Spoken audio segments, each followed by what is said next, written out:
Hello, my name is Samantha Morley.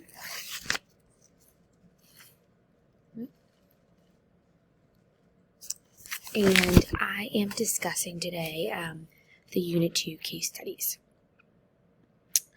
So, first, I did case 1.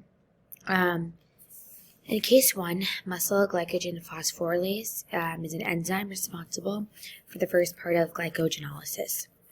Thus, it is the process of breaking down glycogen that results from a lack of a key substance that the muscles need to break down glycogen into sugar or glucose for energy. This also causes tiredness and muscle pain during exercise. This enzyme helps break down glycogen, so having a deficiency causes our body to have less blood glucose during the fasted state. So during physical activity, our muscles are essentially getting less energy.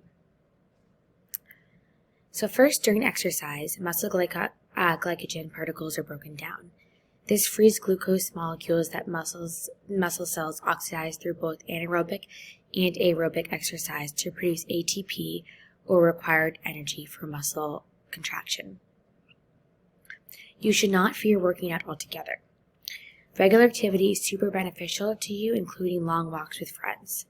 This is a healthy form of aerobic exercise, where it is more important to avoid anaerobic exercise of high intensity over short periods of time, which is more detrimental. Also, since this deficiency is only skeletal muscle, glucose homeostasis in the fasted state is not impacted if you are not performing activity. Thus, you do not need to get up to eat in the middle of the night to support blood glucose levels. Lastly, you do not have to worry about producing excessive lactate during intense anaerobic exercise, because the defect of muscle phosphorylase disrupts the metabolism of glycogen at the beginning of the glycogenolytic cycle, meaning that there will be no increase in lactate level which occurs during or after intense exercise. Secondly, I worked on case 4. So, based on the information above, we note that blood glucose levels increase after breastfeeding, but she cannot maintain blood glucose levels within a normal range during fasting.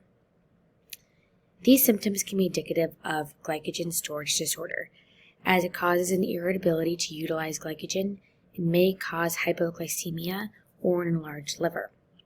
This is also indicative of not keeping normal blood glucose levels while fasting. This is all indicative of a likely diagnosis of glycogen storage disorder because there's an increase in blood lactate after epinephrine being injected, and there's clinical evidence of hypoglycemia.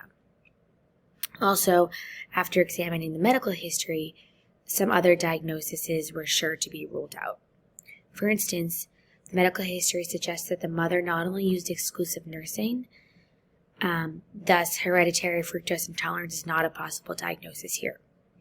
This would require the baby to effectively digest fructose, which is only available in certain fruits.